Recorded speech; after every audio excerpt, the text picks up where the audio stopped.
Hi, everybody. Thank you for joining the National Tab webinar right on time. We are going to give people just one more minute to join, and then we will begin with our broadcast. Thank you for being punctual.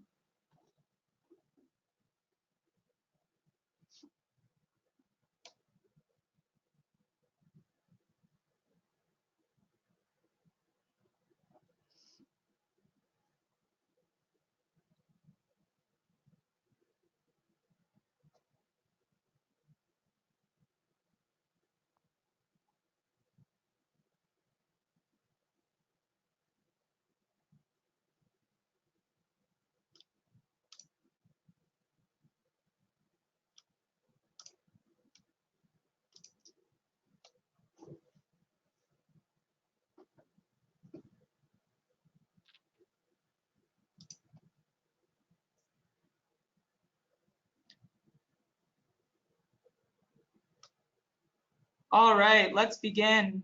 Thank you, everybody, for joining us today at the Opportunity Zones webinar, New Community Strategies for Brownfields. This webinar is organized by National Tab, and we are really happy to have the speakers and you attendees here with us today. Some quick housekeeping notes before I pass it off to the panelists.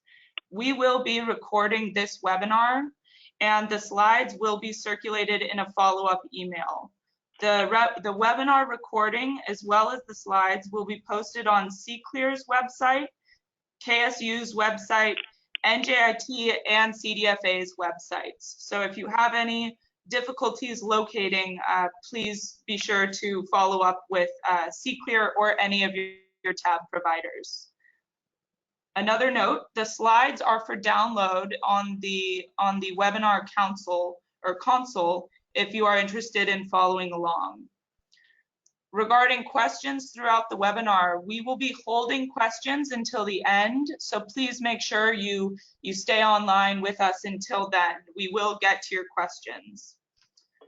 And finally, we will be circulating a survey upon ending of the webinar and in the follow-up email. Please be sure to reply to that survey. It really helps with our future programming. And thank you all for joining us. And Andy, I'm going to let you take it from here. Thank you, Erica. This is Andy Sath. I am the president of Sustainable Strategies DC. Thanks for joining us on this webinar today as we look at brownfields redevelopment and how it intersects with the Opportunity Zone program.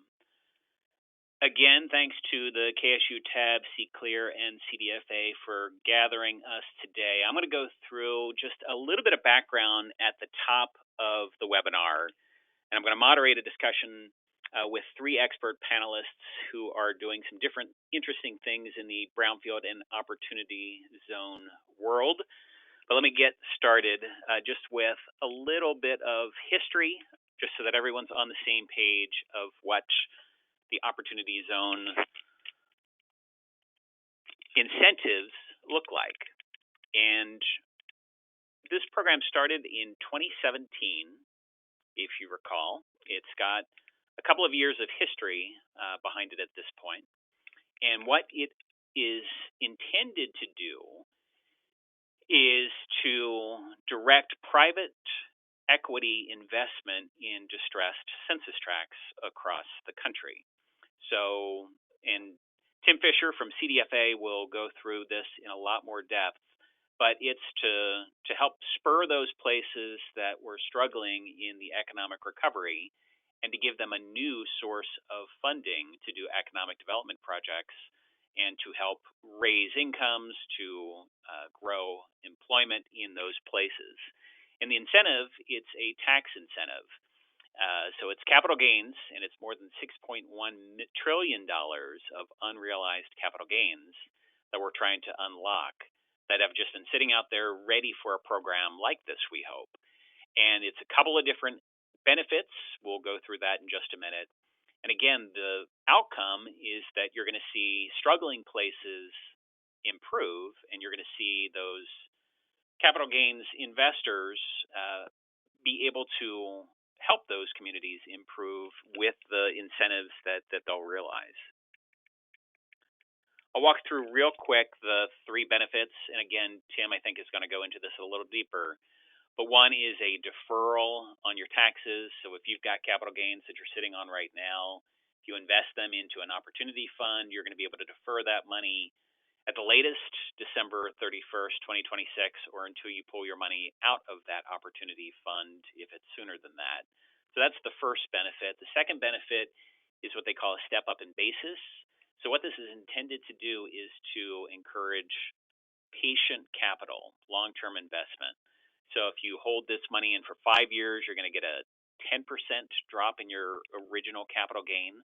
So you'll pay 90 cents on the dollar. And if you keep it in there for 7 years, you'll get a 15% exclusion. So you're going to pay 85% of your tax bill that's due on that first set of capital gains. And finally, that last benefit, the permanent exclusion, to encourage that long-term investment. If you keep this investment in these funds and within projects within opportunity zones for 10 years, you're going to get all of the capital gains. If you've got a project that goes gangbusters and makes a lot of return, you're going to get an exclusion on all of that capital gains on the back end. So 3 benefits that work together that should be attractive to investors in opportunity funds and ultimately in projects in opportunity zones.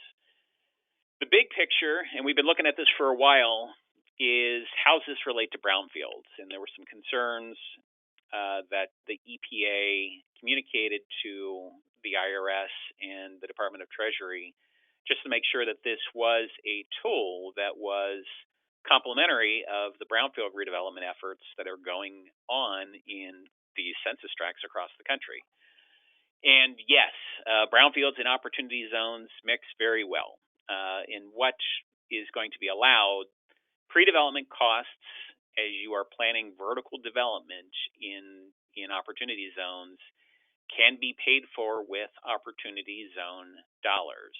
So your site demolition, asbestos, brownfields, all of that, if you're building something, then these properties are going to be very attractive to opportunity zone managers, opportunity fund managers.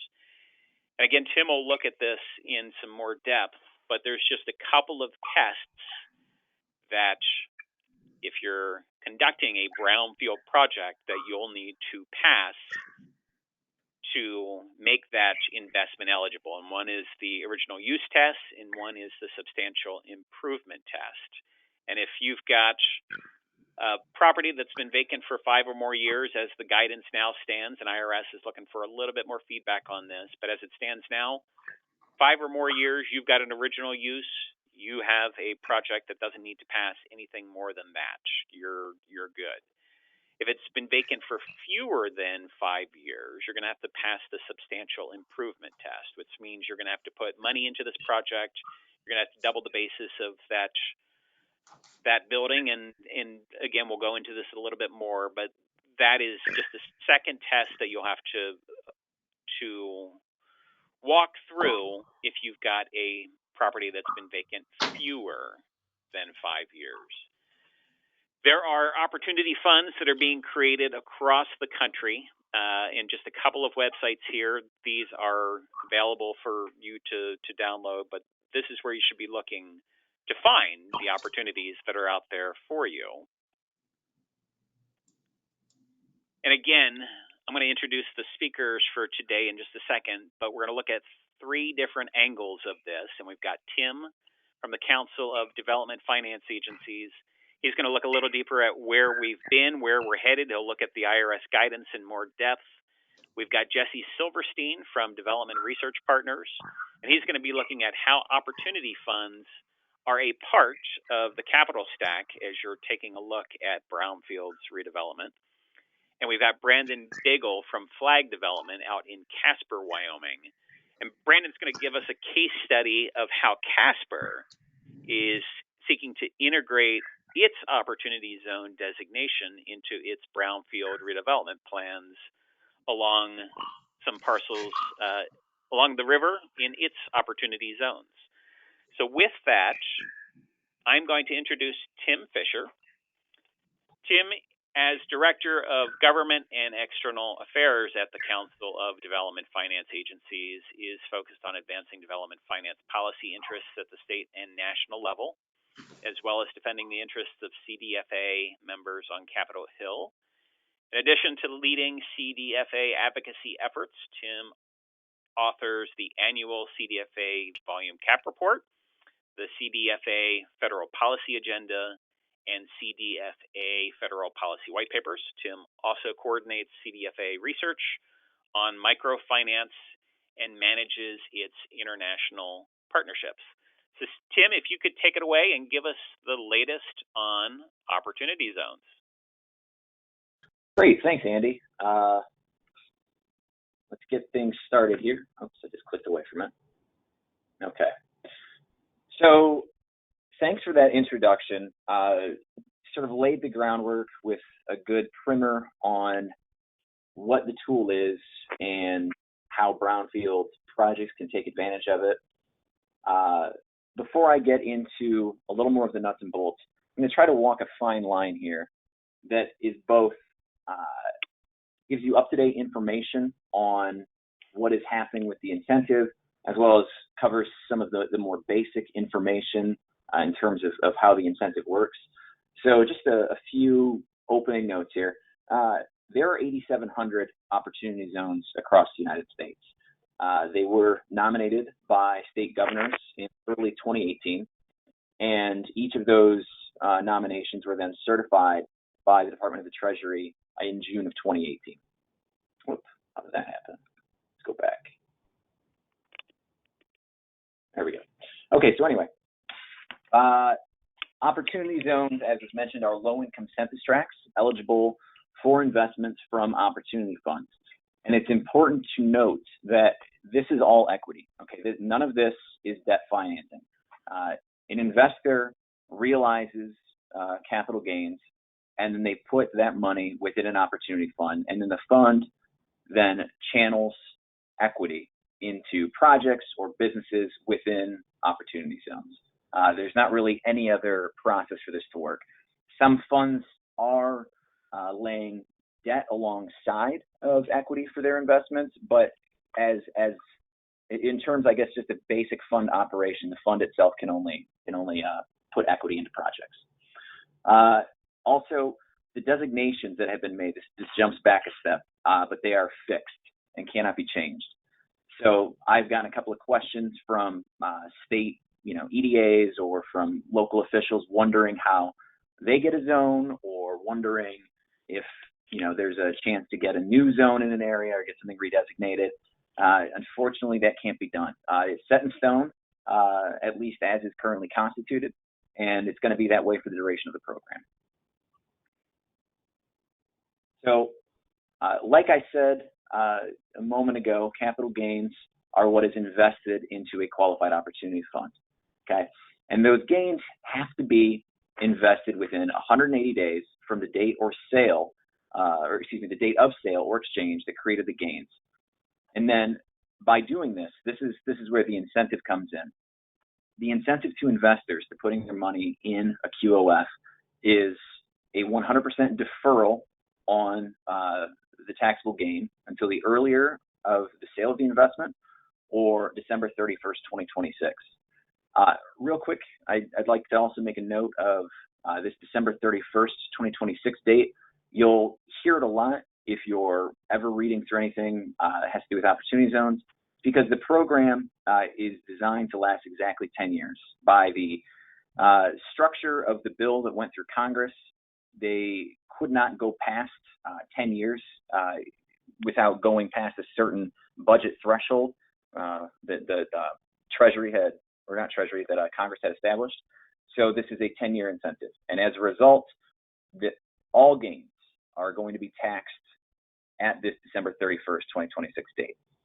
So if you invest, say, today in a fund, and you hold that investment for at least 5 years, you'll then get a 10% reduction in your capital gain that was invested in the fund.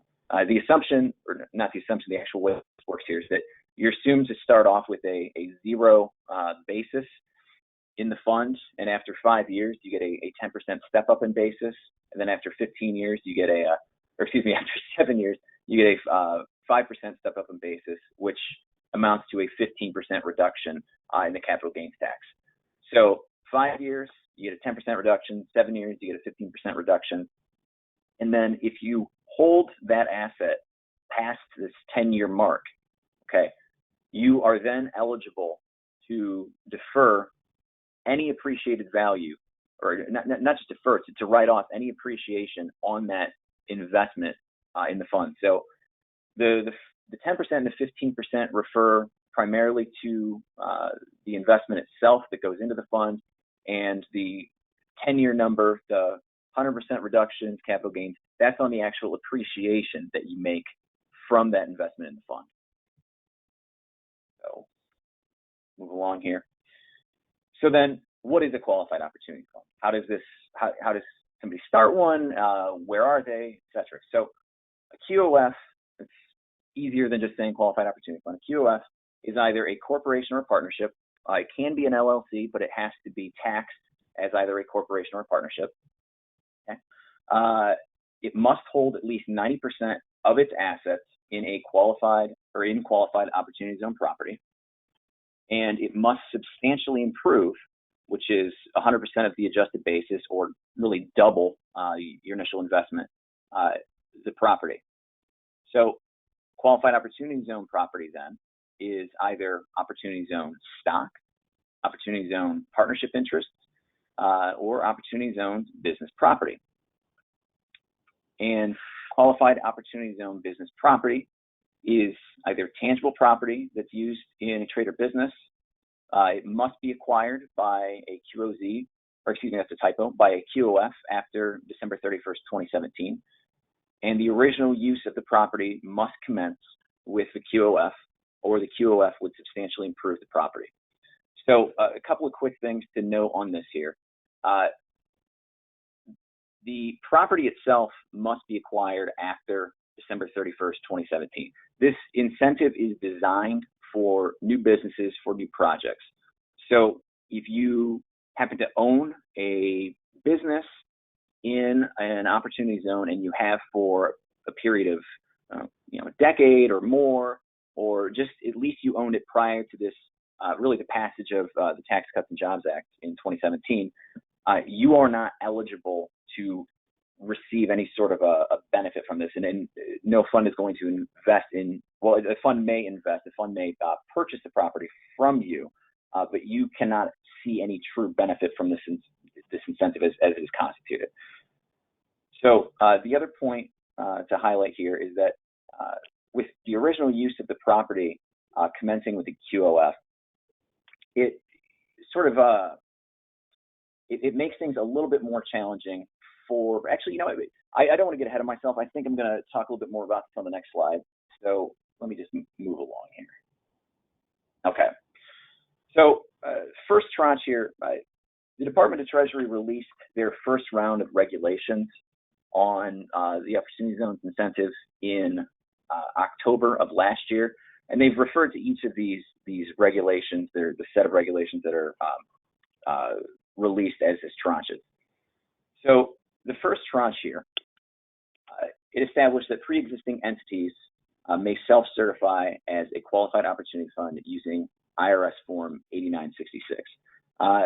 Also important to note that this is just generally how you certify, period. If you are interested in starting a QOF, you have to go through the process of filling out this IRS form, but otherwise there's not a whole lot of other restrictions that sort of go around this process. So it's pretty simple, and it's open really to anybody to do.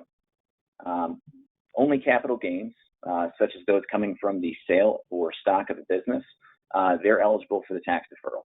There was some question earlier on with the regulations, or not with the regulations, but with the actual statutes that were passed in the final tax legislation. The legislation referred in different places to gains, and then also referred to capital gains. So there was some confusion as to whether some other gains might be eligible. This first tranche declared that it is only capital gains that can be invested in these Also, any appreciated value on an investment held for at least 10 years may receive a tax exemption until December 31st, 2047. So what this means, and really the reason for establishing this, is that there was some concern that at that December 31st, 2026 date, you would have sort of a mass exodus from these funds. Investors would just sell off and take advantage of any gain that they might have earned. Well, this gives investors a reason to hold those assets longer. And additionally, it also incentivizes investment past the point where you would receive the 10% reduction or the 15% reduction, because now you could theoretically invest in 2024, for example, and hold that investment to 2034, and you would still be eligible for that complete reduction or complete elimination of the tax on that appreciation.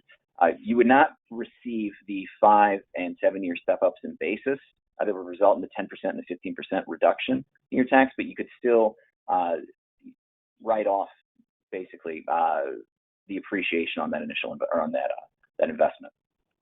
And one other piece to highlight is that land is also excluded from any sort of substantial improvement calculation. So before I dive in a little bit on this land piece here, I'm watching my time as well. I mentioned here in this previous slide, let me back up here, about the question of original use. Now, original use in the context of opportunity zones means, as was stated, that the land itself must begin with the fund, or it must be put into use with the fund, or it needs to be substantially improved. So the substantial improvement piece of this requires a fund to double its investment over a 30-month window. Now, as that relates to brownfields, that's tough, because most of this, speaking to an audience of, I imagine, are brownfield investors and project developers here, in a lot of ways, the remediation process takes much longer than 30 months to get off the ground, and that's prior to any sort of vertical development. Well, the added challenge now is that this substantial improvement does not count the property, or it doesn't count the land itself. Substantial improvement only applies to the building that exists on the property. So, for example, if an investor or the fund purchases the property for $1 million, the building on the land is only valued at $600,000, and the land is, or maybe flip that around, the land itself is valued at $600,000, and the building is $400,000. Well, you only have to invest an additional $400,000 into this project to fulfill that substantial improvement. It is only the building. So with this in mind, this sort of light overview of what this incentive is, I'm hoping that you can understand some of the nuance here with the EPA's reaction to the Opportunity Zones incentive. So there was a comment period following the release of the proposed guidance, and it allowed for the EPA and the Office of Brownfields and Land Revitalization to comment on the proposed regulations, and they asked for clarity on the issues you see before you here. The first switch would basically define brownfield cleanup of real property as constituting original use. The idea being that, this 30-month window, makes it very difficult to substantially improve any sort of project or any sort of brownfield, and that by going into it saying that land that has already been remediated would constitute original use, would incentivize investment in projects on brownfields, hoping to kind of grease the wheels a little bit for projects on a brownfield. The EPA also asked that cleanup or reuse of vacant or underutilized property, they asked for it to constitute original use, again, for similar reasons. Foreclosed and tax derivative properties held by local governments would be treated as underutilized or abandoned property. That brownfield investments in and of themselves would constitute substantial improvement. that gains from investments in brownfield improvements to land would be permitted to be carried over into other QOZ investments, and that QOF investments would be allowed to be stacked. In other words, there would be, so there's the 30-month period for substantial improvement. This idea of stacking would mean that you would have basically two 30-month windows, a 30-month window to remediate the land, and then a 30-month window that would follow that for the actual substantial improvement of the building or for any sort of vertical development that would happen. Now, what happened with this? Second tranche of regulation took into consideration all of the comments that followed the release of the first round. And the second tranche was released late April, so it's all still fairly new, and people are digesting this. You know, the second round of guidance was about 169 pages long, incredibly dense stuff. So there's still this industry-wide process of trying to understand what all of this means for investors and for projects. But some of the key takeaways, and this mostly applies to brownfield investments. So an investor who sells their interest in a qualified opportunity fund prior to December 31st, 2026 may reinvest in another QOF, okay? However, the deferral clock will restart. The piece of this, and I'm looking ahead through this slide, I don't think I made a specific note of it on the slide, but it's one of the more important features of what was of what came through in the second tranche, and it has to deal with this churning of opportunity fund investments.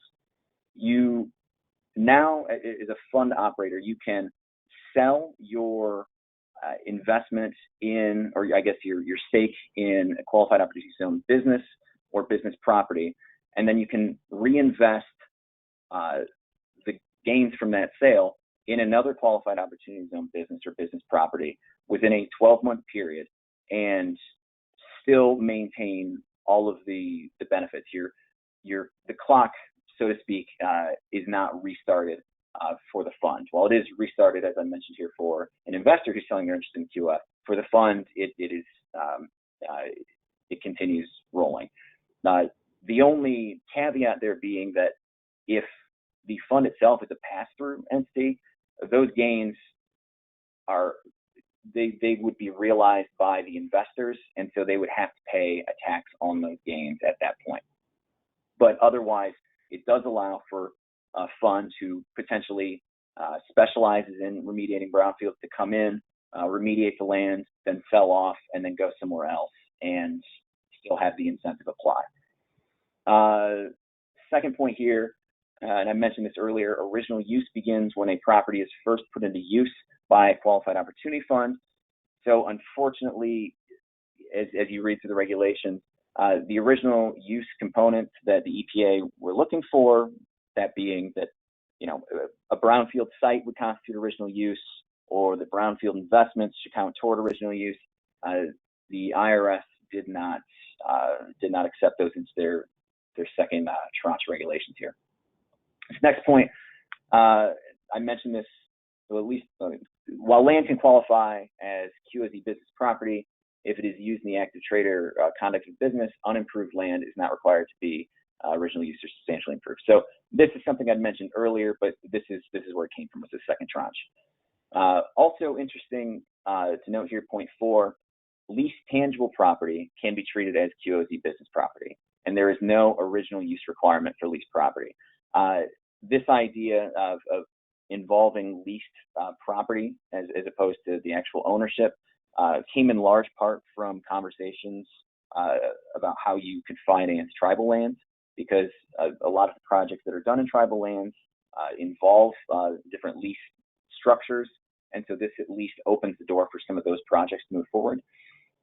And this last point here, I think, is probably the most, well, I won't say it's the most relevant part to the brownfield projects, but it is a major component.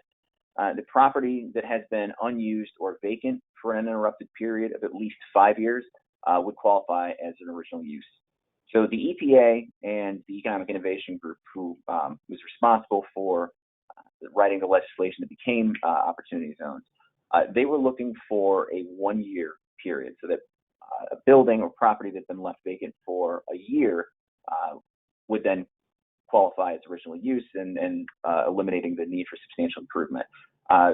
The IRS was a little bit concerned that that 1 year period would lead to investors maybe buying the land and then letting it sit fallow and then coming back in after a year and having it qualify as original use. So they went with this 5-year period, which even with that added few years that it has to sit vacant, it still is a tremendously valuable piece. But so those are really the primary takeaways from the second tranche, and it gives you a pretty, I'd say, solid overview of where we sit as a whole. And I'd say if you have other questions on this moving forward, feel free to reach out to CDFA. I'm still reading through the regulations. I've had a couple of weeks, but it's small text and 169 pages long, so it's not something I've been dying to dive into here. So I imagine there'll be more insights that come as we move into the next couple of months. So with that, I'll turn it back over to Andy to continue with the presentation. Thanks, Tim. And Tim, I realize that you're not going to be able to stick around for the Q&A. Let me just ask a couple of questions of you now that have come in, and I think that you might be able to help folks with. One was the 7-year step-up in basis.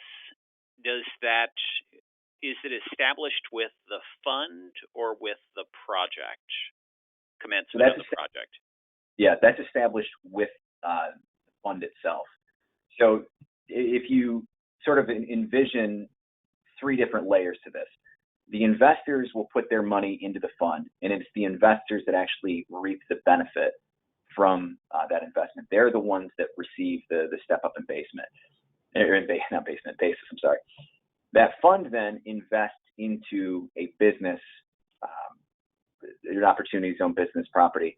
And so that fund is for the most part going to be looking for market rate returns. So there's less of an incentive for the fund to be doing certain activities that would maybe go outside of traditional market returns or to do, say, more mission-oriented investments. It's the incentive almost entirely goes toward the investors. And help folks with taking a look at brownfields that have been vacant for over 5 years and under 5 years. And you acknowledge that brownfield cleanups can be difficult and hairy and take longer than the 30 months. Yeah. Yeah. So go ahead. With a 6-year, 7-year vacant property, it's an original use and that clock isn't ticking. But with a property that has just been vacant for a couple of years, less than 5, and whether or not they believe it's going to take more than 30 months, or if in actuality it just takes more than 30 months, and they don't realize that until they've hit the 31st month. How would an opportunity fund manager look at that particular property? And what are some of the safeguards to protect against those cleanups that take a little longer? Yeah. So there is one small piece in this, and I doubt that it's really going to have a whole lot of bearing on this specific question, but businesses, for example, there's a 31-month working capital provision where if you have a plan lined up, you can start putting money into a project, and if you are unable to move forward because of a delay from the government, that basically you can just extend that period. So there is a little wiggle room there if say you're waiting on maybe a grant from the EPA or something. This is as I'm reading it, and I'll add the caveat here too that I'm neither an accountant nor a lawyer, so this is based on a few readings and my own interpretation of the regulation. That there's this you can at least stretch things out to account for, say, government inaction or maybe just the slowness of bureaucracy. But when it comes to making determinations on investing in a brownfield, if you're a fund manager, I will say that because a lot of brownfields are in opportunity zones, they're there is an incentive to invest there. There is an incentive to look toward those areas, especially if you can access other state and local or even federal cleanup grants to go along with it. So looking to outside sources of capital and loans to remediate the property might make it a little more palatable for, say, a property that has a building that's been vacant for under 5 years. If it's been vacant over 5 years, then there's an obvious benefit there in that you need to put less money into the improvement of the land.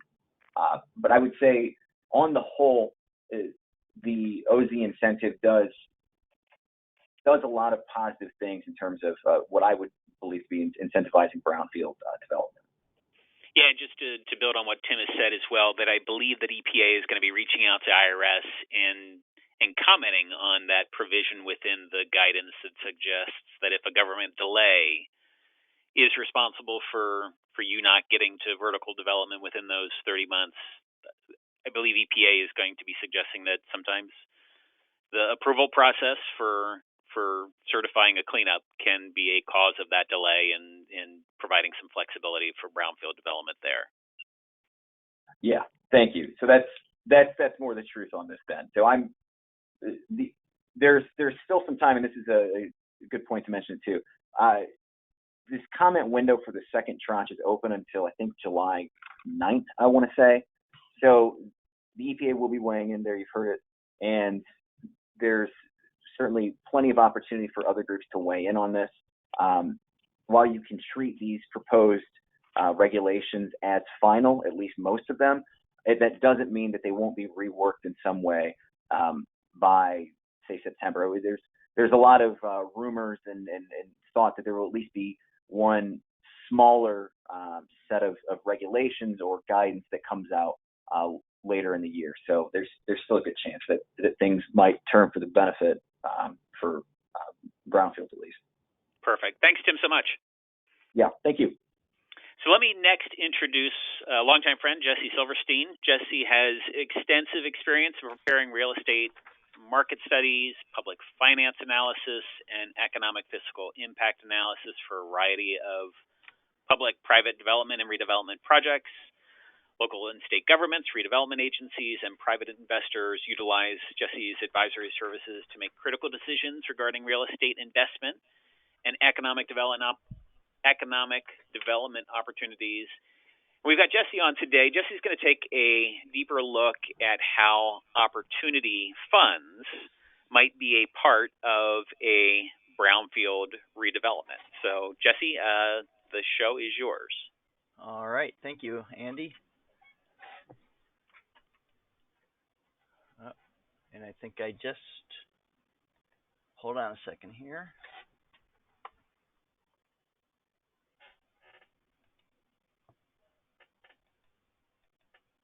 For some reason, I'm not advancing here. Erica, am I doing something wrong?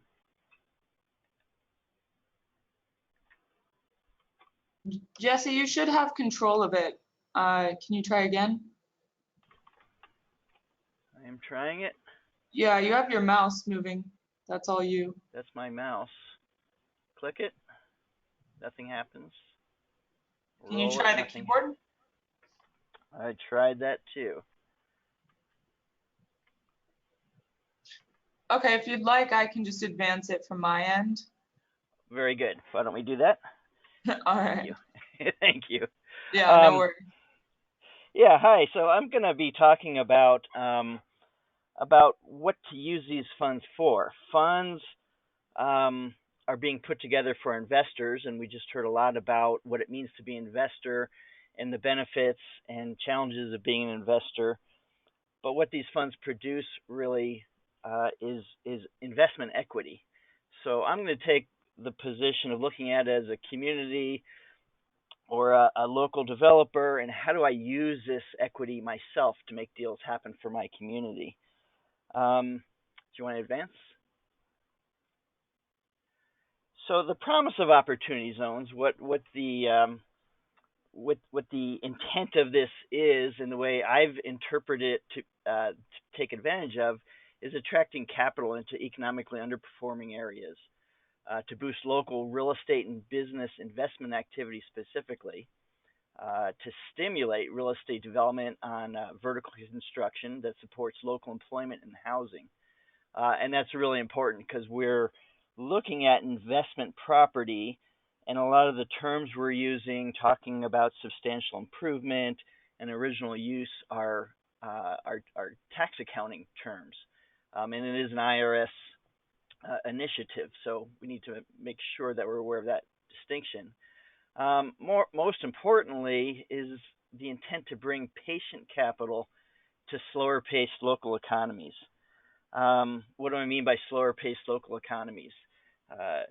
New York City, San Francisco are pretty fast paced local economies. There's a lot of real estate transactions happening. There's a lot of local buyers that you can tap into. Slower paced economies have fewer people. There's less transactions, perhaps small town, rural settings, things that maybe take a little bit more time to actually get a deal done and to achieve returns from that. Erica? And so I'm going to look at just first at what a real estate investment is in fairly simple terms. On the left side is our investment structure. We have debt and equity. Typically, in commercial real estate as well as in residential real estate, you have your 20% down, cash down. That's your equity. That's cash you're putting in as part of being an owner of the property, and you finance it through debt from the bank or some other lender. So that 20% equity, 80% debt is a pretty standard rule of thumb in the market. So when we get to the investment returns, so returns on investment property comes from both leasing out the property and collecting rents, or perhaps you're using it for your own purposes, and so you are not paying that rent becomes your income by substitution. But let's go with you lease out the property, collect rent for a certain number of years, say 10 years, and then you sell the property that has now appreciated, and that's the asset liquidation after your holding period. The present value of those two income streams then becomes your return on investment. And so the difference between quick versus patient investment, quick returns rely on liquidation proceeds. In New York City, you can build a building, sell it as soon as it's occupied, and it'll be occupied pretty quickly, and cash out and move on. That's quick returns, relying on liquidating as quickly and early as you can. Sometimes those kinds of developers are called merchant developers, versus other types of investment, which relies on the net operating income proceeds, relies on leasing that property out or using it over a period of time, and that provides patient returns. Next. So opportunity zone equity has its own set of unique characteristics to understand, to know how to best deploy it as part of your investment equity, to bring in that fund as a partner, or in some instances, the developers themselves may be the fund itself, putting the equity in. There's no limit on how many investors or investment partners are in any particular deal.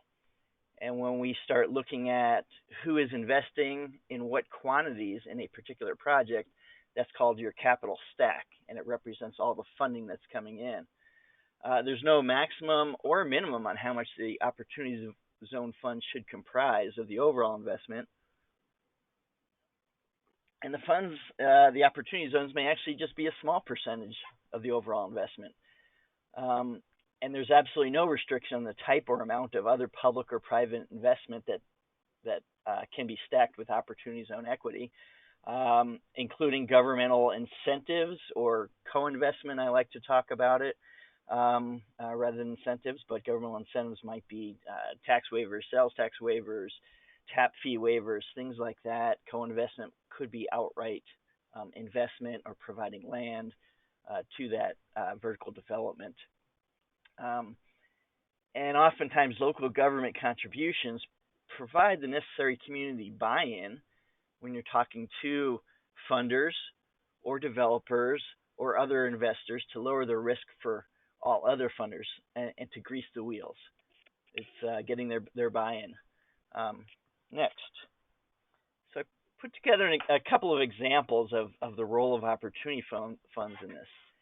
So the hurdle that I'm addressing here is financial feasibility gaps. You see that oftentimes in brownfields, where the cost to put money in makes it somewhat infeasible or marginally feasible to actually get the deal done. And that happens with other properties in terms of utility challenges, soil conditions, brownfields being a big one in our world. And in this sense, the developer themselves do not have enough equity to put in to make the 20% match to the debt that's available. And so in that instance, we can call in the opportunity zone equity to fill that feasibility gap and make the deal work. It's especially important to attract patient investment to pioneer markets and to catalyst sites. And that's why the promise of bringing in more social impact investing kinds of funders is important to bring those funds in. It's a little bit more risky. Next slide. Or you might have the situation where, because of the inherent risk in the project, there's not enough debt money out there. It seems high risk. It's in a slow-paced market. It's in a secondary location. It's in a neighborhood that's been considered a crummy neighborhood for years. Whatever, there's perceived risk. Not enough debt to come to the surface. And in that instance, I'm looking at two different ways of bridging that gap, and that's pulling that public investment in and opportunity zone equity to help make that funding for the entire project possible. So in this instance, opportunity zone funds fills the gap, and the public investment actually lowers the deal risk by bringing a good major party to the major player to the party, as well as bringing in an opportunity zone funder who I believe would also have fairly high credit, depending upon the fund, but something you might want to look for. Also brings more credibility to the deal as well. Next. And so while we heard about why people could or would or should invest in opportunity funds, what do those funds actually look like? What can somebody invest in as an investor, and what can a community or developer pull out as equity? What is the structure in between?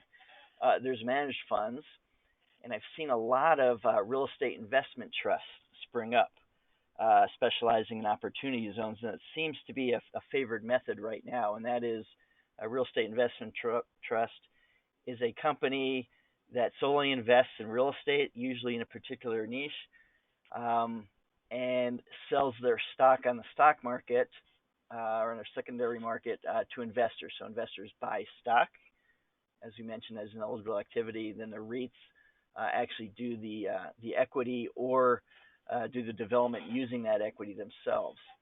Or it could be a traditional syndicator, and a syndicator is a structure where the equity has a number of partners. It could be many partners or just a few, but there's usually a general partner who really does the work, and then a whole lot of limited partners who provide their cash because they trust in the developer, they trust in the site, they trust in the risk, and get paid back according to their investment parameters.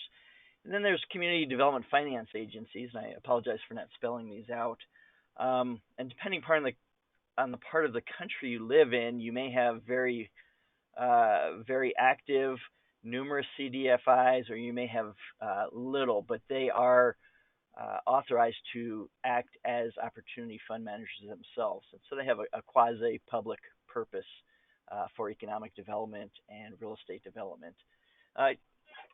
On the other hand, there could be project specific where it's not just a fund that has equity to put into a good project, but a developer has an idea, they could establish themselves as a fund, collect investors, or invest just their own capital gains with partnerships or limited liability companies. And then there's a community-based approach.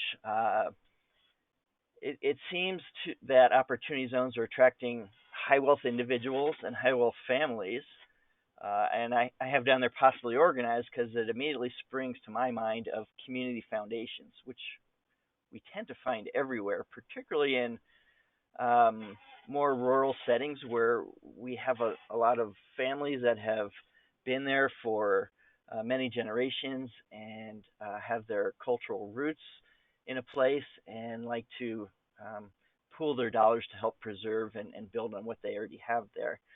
It could be a targeted fund relationship where you as a community select a specific fund to work with you, or it could be several different funds that you choose that are targeting things that are found in your area, the conditions, market conditions, and challenges. Or it could be local or regional coalitions where multiple communities, local governments, counties, if you will, can band together and create their own fund through contributions or hire their own fund manager to do that. Next. And so the current status of fund trends, and it's been relatively hard to get information. It's a very young program, so I don't know if there's any deals that have actually been taken to construction completion.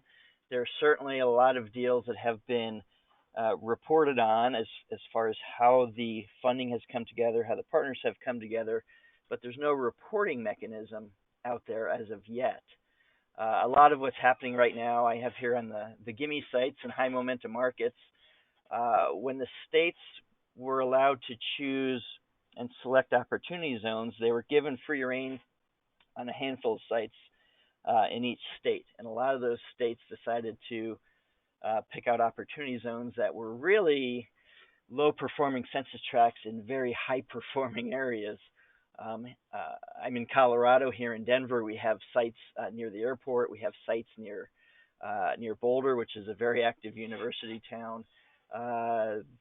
There are sites that are the low-hanging fruit, and they were put in place, I believe, to get things going, get some investment going, maybe have some good, easy examples of how to get through the process and it being a learning experience with that. But that's where things are focused right now, it seems. What funds are also looking for are areas that are actively redeveloping, communities are actively redeveloping, or in revitalization phase of neighborhood's life cycle. They want action, activity, and proactiveness. And as a community yourself, being proactive and reaching out, putting your prospectus together, whatever that prospectus may look like for you, and really going out and seeking the best solutions for yourself is number one in getting out there and getting noticed.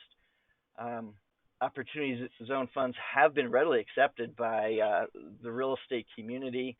There's growing national real estate firm interest, meaning that some of the national firms have brokers now specializing in putting opportunity zone markets out there for investment, for sale.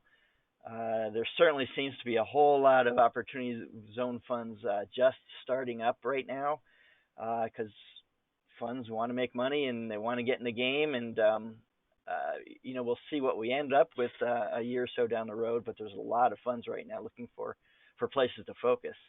And certainly a lot of property owners are coming in under the tax laws previously and still. There's a section of the tax law that says the 1031 exchanges where you can liquidate your asset and take all of your proceeds from that sale and invest it in a new similar type asset. And that's one way to, and then your taxes, your capital gains taxes get deferred. And that's one way that a lot of investors were deferring their taxes. Now all of a sudden we have a much more flexible way to do it through opportunity zones, which doesn't require any intermediary to to fulfill that, such as it doesn't require an attorney, it doesn't require purchase of property. All it requires is the investment of your capital gains only. Next.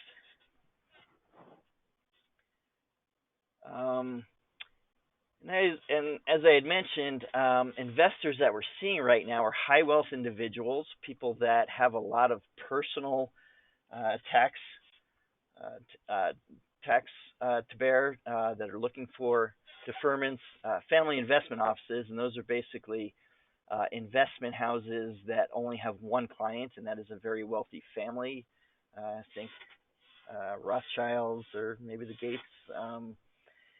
Institutional investors are not really limited. The institutional investors are the ones who typically invest pension fund dollars, long-term dollars. They build large office buildings, large malls, large properties. Not really interested in this at all. And I think that's a good thing, because high wealth individuals and high wealth families are the ones that are really interested and becoming more so in socially impactful funds and making those socially responsible investments. So I think that's a positive for the outlook of where these the Opportunity Zone funds will go in the near future. Next. And in terms of clarifications, we've heard a lot about this, but keep in mind that that 100% increase is in doubling the basis. Not necessarily the market value, but the basis and the capital investments that are made into it, including the environmental costs, remediation, assessment. Working capital can be extended. We just heard that. We heard about the 5-year use. In the new tranches, there's new protocol for business equity investments. And separately, reporting requirements are under consideration of tracking the social benefits and investments made in coming years. And with that, my take on prospectus considerations. First of all, have a good inventory of properties. And when I say a good inventory, I don't necessarily mean that you have to identify every single vacant property that you have in your town. As a matter of fact, I don't know if telling people that you have 70 vacant properties in a town of 30,000 people is a good thing to say, but having a good inventory of knowing what your catalyst sites are, what your priority sites are, and having really good information about those highest priority sites to share with a fund, with an investor, that describes, I should be on the next page here, that describe the investment, not only from the community and economic development perspective, but really describe the community from the market standpoint and outline what the investment and rate of return outlook looks like. Put a foot forward. It's going to be a straw man kind of analysis, and anybody picking this up will know that it'll be a straw man analysis, but will greatly appreciate the insight into the real estate and funding and outlook numbers, and be proactive. And with that, next slide. I'm going to pass it back to Andy, who is going to introduce Brandon. Perfect. Thank you, Jesse. And let's hold questions for Jesse. And let's pull up Brandon's slides, and I'll introduce Brandon. Brandon is the lead architect at and the co-owner of RVB, a design-build firm located in Casper, Wyoming. He has 16 years of experience in the architecture profession, focusing on business development, financial modeling, design, and project management. Brandon's market experience includes urban renewal, retail, hospitality, commercial office, education, and custom residential projects. His current responsibilities include architectural design, budget, and pro forma analysis, project logistics, and construction administration services for commercial and residential projects in central and southern Wyoming. So Brandon is going to take a look at what a particular community is doing to prepare for opportunity fund investment, Casper, Wyoming. So Brandon, walk us through what's happening in Casper.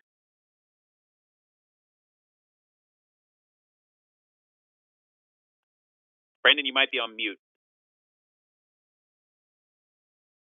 Can you hear me now? I can hear you now. All right, thanks, Andy. Appreciate it, and thanks again to everybody for your time today. I'm working today also on behalf of Flag Development. We've partnered with our project here in a public-private partnership to redevelop the riverfront of a former refinery site here in central Wyoming. There we go. So a little history about our company Flag, a history of the site, a vision for the site and what we hope to create, and then kind of the execution and how we're incorporating opportunity funds into our opportunity zone project.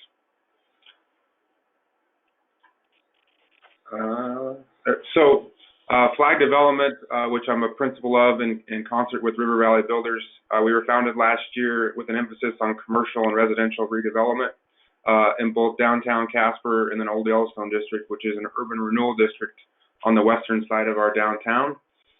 We've been contracted with Refined Properties to redevelop the Platte River Commons, which is part of the old Amoco Reuse Joint Powers Board site. So the existing site, or the former site, was an 84-acre tract on the west edge of downtown Casper. It began refining oil in 1914, and in 1922 was the largest oil refinery in the world. In 1985, it was renamed and purchased by Amoco, and then closed in 1991. In 1998, the city of Casper, along with the county commissioners, created the Amoco Reuse Agreement Joint Powers Board, and working with the Wyoming DEQ and the EPA to establish a plan to redevelop our Brownfields site. So this is a view of the site aerial. You can see in the middle there we've had a Robert Trent Jones Jr. Three Crowns golf course designed as part of the original redevelopment plan. All of the groundwater below the site is still contaminated, so it's an active reclamation site. And there's a few buildings that have popped up along there that I'll show you here in a moment, but you can see up in the distance there is kind of the downtown at the top of the photo, and then down below is the site that we're redeveloping here.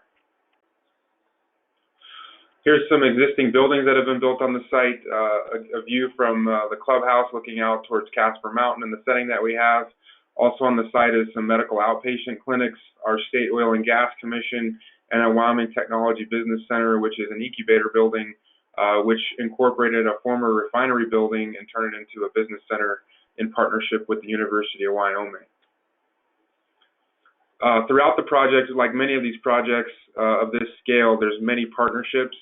Just to clarify, the BP is still the landowner, and they've contracted to the Amoco Reuse Joint Powers Board to oversee the redevelopment of Platte River Commons. Arcadis is the environmental engineers on site.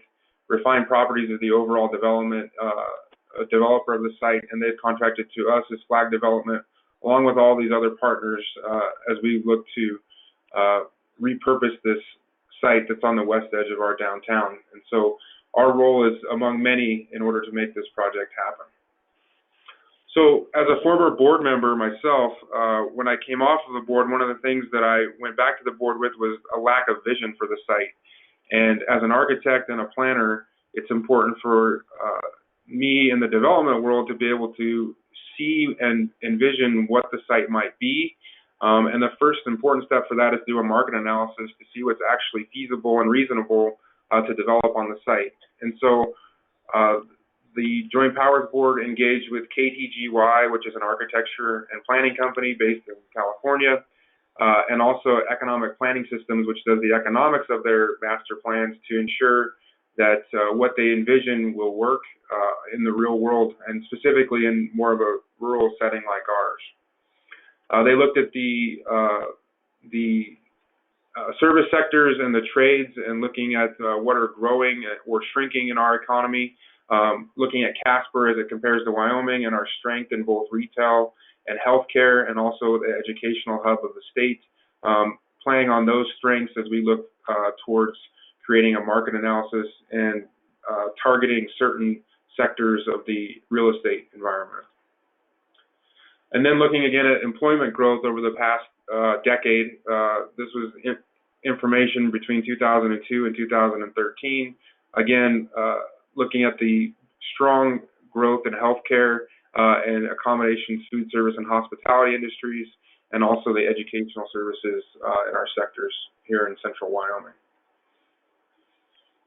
So we looked at some specific sectors: retail, healthcare, commercial office space, looked at residential, both market rate housing, senior living units, and then how do we attract millennials back to our community as we have an excess amount of those millennials leaving the state either for education or other opportunities and never returning. And so how do we cater to these markets as part of this study? We look at targeted uses for a grocery store and the need and demand for a grocery store, understanding that that is a viable option, and then the need for a central hotel and conference center that could accommodate up to 1,000 visitors to central Wyoming, both professional and leisure uses. We looked at the importance of catalytic at models like downtown Denver or Green Bay, Wisconsin, and their proximity to riverfront redevelopment, and how do we engage catalytic projects for build-outs and remain open with green space and respectful of the riverfront. So again, the vision, the site aerial, looking at the site analysis, we looked at the proximity. So you can see here in red that that's the site of our Platte River Commons area. Downtown is just east of us. The old Yellowstone district is actually between the two, and that's our urban renewal area. Looking again at the acreage and understanding zoning and ensuring that we're able to build the type of projects that might fit into the market analysis, understanding ingress and egress and the impact of additional buildings on this site and how that might impact traffic, and additional proximity to the highway and potential bottlenecking depending on certain programmatic uses on the site, ensuring that we are outside of the 100-year floodplain and understanding how close we are to engaging with that with certain design parameters. And then always important when you're designing a master plan of this scale is the walkability of the site.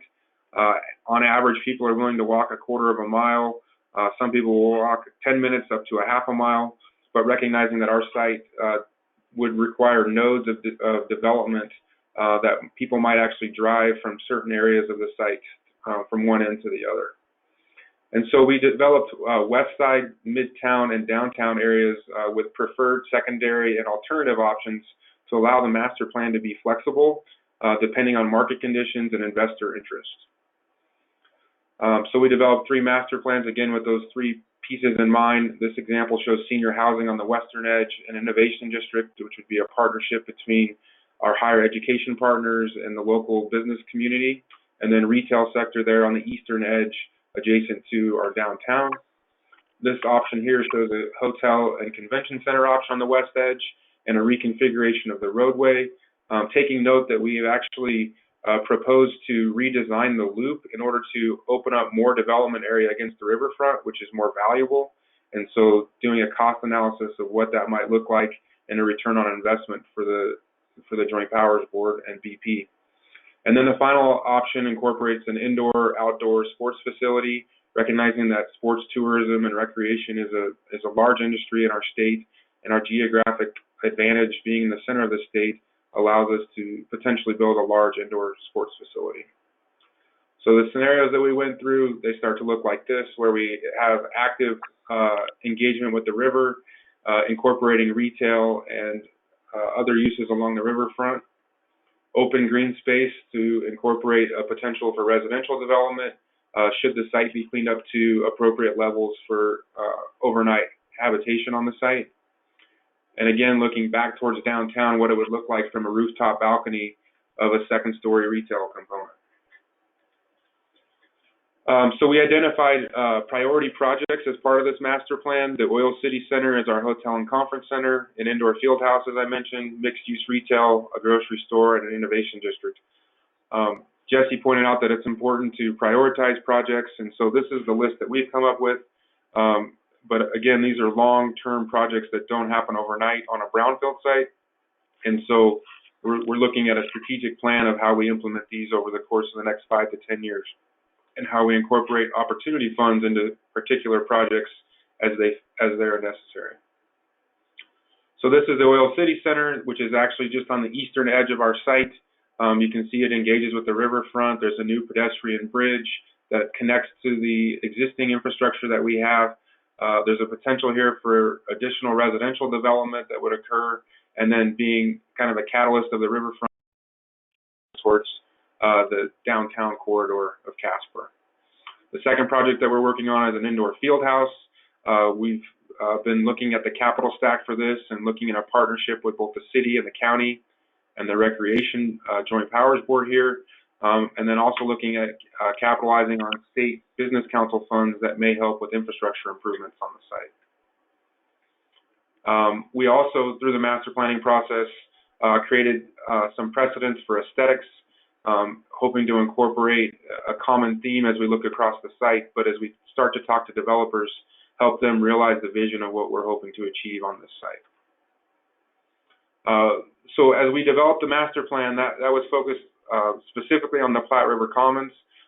We were able to then engage with Andy and his team to create a prospectus for our community, with this site being one of the pieces of that overall perspective, but giving priority to some of our sites that are priority projects on our site, looking at the hotel and conference center, senior and market rate housing, and other projects that I've mentioned as catalytic projects for downtown. And so this prospectus is the first document that we started to hand out to potential opportunity fund or qualified opportunity fund managers to start to engage with interest in our community. So the prospectus identifies, the demographics of our community and the mean property values and the number of employees that serve our area. This is a pretty robust document, and these are just the abbreviated portions of it that help outside investors understand the demand and the supply and the opportunities that we have in our area, in our market. So our opportunity zones are 4 contiguous zones here in Casper. The Platte River Commons site is located in Zone 8. They also, as part of the development, have an industrial park up north of the refinery, which is where the former storage tanks were. So there's an industrial property that's also in an opportunity zone, which we are helping to promote. And then that Oil City Center, which is just on the eastern edge of our Platte River Commons. So beyond the prospectus, we engage with CDFA to help us with the Brownfield investment strategy. We've been recommended to continue to work with the Wyoming DEQ, proceed to educate our local stakeholders and public servants on what tax increment financing is and what that can offer as an economic development tool. There's only been one TIF enacted in the state of Wyoming in the last 40 years, and that was in Cheyenne. And so it's a highly underutilized program for us to hope to capture for these projects. We also have potential to tap into the Wyoming DEQ revolving loan funds and exploring new market tax credits for our projects and layering in both the opportunity fund investments and private investments on our projects. So that was pretty fast. Obviously, there's a lot more in-depth discussions that we've been having with opportunity fund managers and potential investors, but I'd be happy to answer any questions if there's time. Other than that, I'll turn over to Andy. Thanks, Brandon. Excellent presentation. And Erica, if you could just remind folks again how to ask questions. We'll go for about 10 more minutes with some Q&A. Yeah, sure. Thanks, you guys, for hanging on. If you just type in to the questions box, I will receive the questions and have been forwarding them to speakers. So don't be shy, ask your questions, and we have time for a few. So thanks. Sure. And let me start with you, Brandon. Just as a small rural community, certainly this is, I'll make a Game of Thrones reference, this is a game of early birds, and the early birds are going to get these worms, and Casper's been out there marketing its sites, putting out its prospectus, and talking to fund managers. Talk about, from the small rural perspective, how you are being viewed and what you think your challenges and potentially your benefits might be in the opportunity zone game. Yeah, thanks, Andy. A lot of the interest so far has been on the smaller project side. We've had a couple of conversations in the past week that are with people that like our prospectus and like the big picture priority projects. But again, those are long-term projects that take 2 to 3 years to put together. And what they're looking for is proof of concept in a region and a market like ours. And so they're looking at what they call infrastructure investments, be it a barber shop or a small family fun center or something of that caliber that are part of infrastructure but can prove that the market can bear that type of investment. And we're looking to pair those types of interested opportunity fund investors with local investors. As Jesse pointed out, a lot of the rural communities are using family foundations and large family funds that have been most interested in the rural communities, and it's no different for us here. We have a half a dozen wealthy families that are looking to create their own opportunity funds and partner with other projects or with other investors. But right now, those interests have lied heavily on single project funds rather than cumulative project funds where investment might be a small portion of multiple projects. They focus on more one-off projects or creating funds for singular projects. Excellent. And we've got some technical questions that unfortunately Tim Fisher won't be able to answer, so we will get these questions answered by Tim following the webinar. There's a question here and a couple of questions here that I can handle. One is about solar incentives and whether or not there is any particular benefit to solar projects in the Opportunity Zone legislation. Nothing as it relates specifically to solar, although those kind of industries are certainly a potential project for Opportunity Zone investment. And there are actually a few opportunity funds coming along that are looking at renewable energies. So those slides that I shared earlier with the funds are a place to start in what they do. Those links, they break down the geographic focus, the particular sector focus, and if you can find something that aligns with your project, it's a good opportunity to reach out to those. And a question for you, Brandon, just as far as... Can I weigh in? Can I weigh in a second? Sure. Go ahead. Yeah, I think on the solar side, the solar panels and the equipment and the pads they sit on would all be considered business fixtures on the site, business fixtures and equipment. So I believe they would fall under a business investment category where you can invest in the solar company or whatever entity is running the solar, invest in it as business equipment. Excellent. Thanks, Jesse. Brandon, talk a little bit, and this is a game of picking up the phone and shooting the email and talking to the Opportunity Fund managers, and I've participated on some of these conversations with you. They're open to these discussions. They're looking for these projects. They're out there. Can you talk a little bit about how Casper is connecting with opportunity funds and starting that conversation? Yeah, we've actually, Flag Development has been working in partnership with our local economic development agency called CADA, and CADA has really taken the lead on this and become a clearinghouse. And so they've purchased OpportunityCasper.com and OpportunityWyoming.com as a clearinghouse of sorts.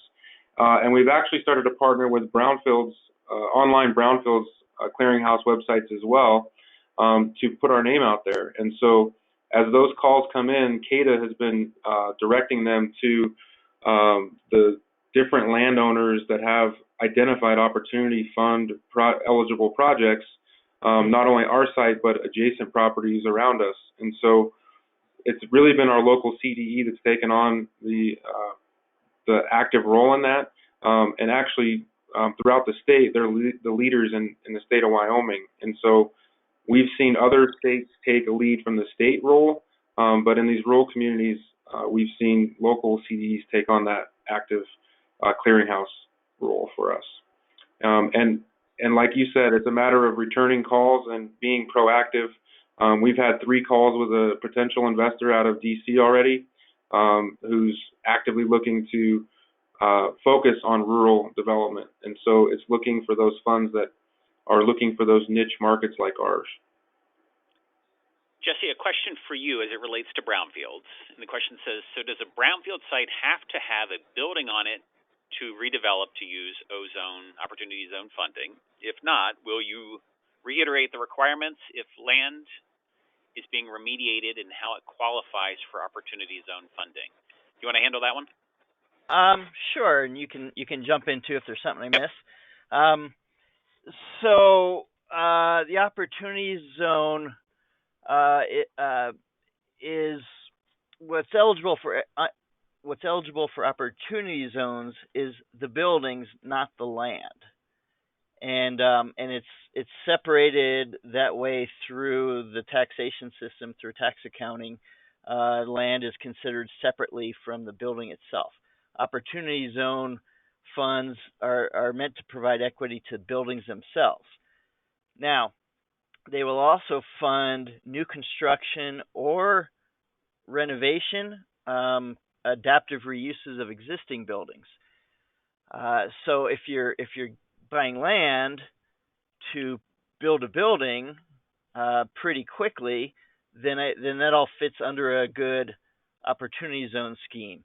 If you're buying land to develop it as land and then hold it to sell out, if you're holding as a speculative sale, that would not qualify. So there has to be, and I think the answer to all this and a lot of this is having a really good implementation plan to use for your safe harbor, to explain to the IRS so that you can, if asked, you can show exactly where you are in your plan. If you need to ask for that another extension of the 30-month safe harbor, you have that.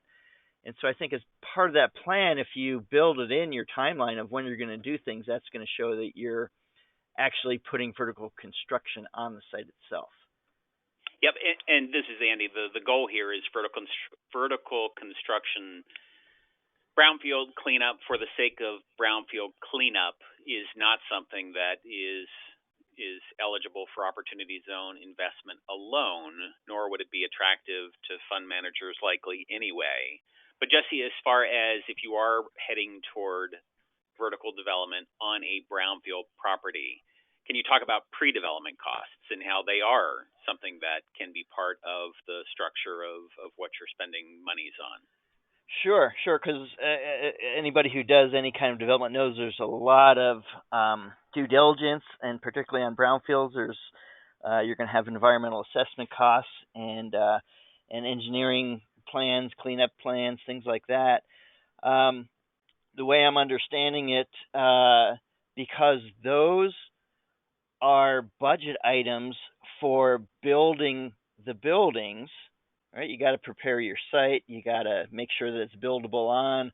Let's say an example I could think of is you have asbestos in a building that makes it a brownfield site, and you have asbestos that's blown out the windows, the broken windows onto the site around you, so now you have asbestos in soils.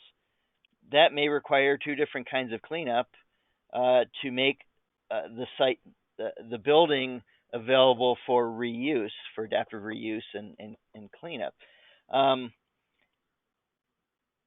So I think as long as all of your costs, your pre-development and your implementation costs are built into your development budget, so it's not necessarily maybe just a construction budget for the building, but your development budget of how you take this site and make it ready and actually build a building on it, then I think it would qualify and should go into your safe harbor plan.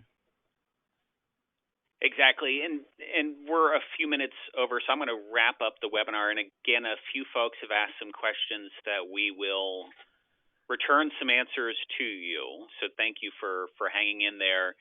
As you've heard, there is a lot of momentum with the second tranche of IRS guidance. You've got investors who will most definitely be putting monies into opportunity funds throughout the year, who will be looking for projects to put those monies to support the vertical construction and the brownfield redevelopment that we're talking about.